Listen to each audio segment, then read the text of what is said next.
If you want to get started with longevity, do this first. My name is Dr. Felix Bertram. I'm a dermatologist and entrepreneur, and I was in a bad place roughly a year ago. My chronological age was 49, and I tested my biological age, which was 74.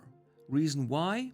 Lack of sleep, too much stress, alcohol, sleeping pills, bad dietary, no exercise, and so on. So I went on a longevity journey and started with my current status. You need to test where you're standing now to then know where to improve. So you can do that in a longevity clinic, which is quite expensive, or you can find a cheaper and more reliable way.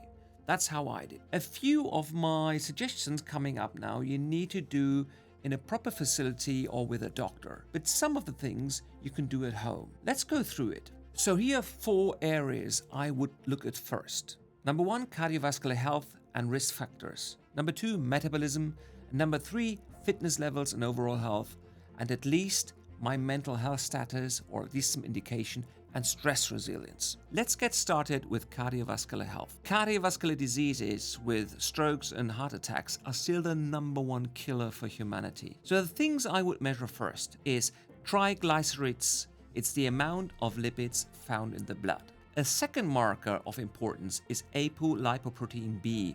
It's the number of cholesterol-carrying particles that contribute to plaque building in the arteries. To measure these 2 markers, you should go to your doctor. It's an easy one. Blood pressure. You can buy a device and do that at home. It's important because high blood pressure strains the heart and arteries and increases the risk of cardiovascular disease and finally the risk of heart attack or stroke. The next area of attention is your metabolism. Well, it's a big field, but the most important thing is probably measuring the way your body can deal with glucose. There are 2 things I would measure. Number 1 is HbA1c, which gives me an indication of average blood sugar levels over the past 2 to 3 months. And then fasting blood glucose. It's the baseline blood sugar control and how the body manages glucose without food intake. High fasting glucose suggests insulin resistance, diabetes or prediabetes. Now coming to the third area, your general fitness and physical health levels. One factor which is super important and you should go to a specialized facility is your VO2 max. It's the maximum amount of oxygen your body can use during intense exercise. It gives a good indication about your cardiovascular fitness and endurance capacity. A good VO2 max is one of the best predictors for longevity. Then, waist circumference and height ratio. You can do that at home with a measurement band.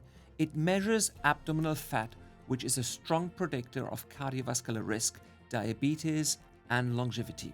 Next is grip strength. You can test that by a dynamometer and you can buy it anywhere online. It's a cheap device and you can measure your grip strength. It's a great indication of overall muscle strength, closely linked to biological aging and longevity.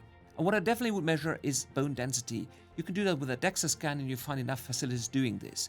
It measures the mineral content in your bones, indication of the risk of osteoporosis, fractures, and long-term skeletal health. When you age, you want to avoid injuries and bone fractures as they are linked to a higher mortality risk. And the last part is stress resilience and mental health. It might be a little bit more complex, but you can find some questionnaires or scorecards where you can get a broad indication. Why is it important? Stress resilience matters. Poor stress resilience leads to chronic inflammation, burnout, and faster aging. This relatively easy and affordable testing schedule for longevity is a great way to get started. Store and analyze all the results and then start improving in all single areas by taking action and changing habits. I hope you liked the video and it helps you to get started with longevity. If you like the content, see link below in the captions, download it, read it, and get started with your testing.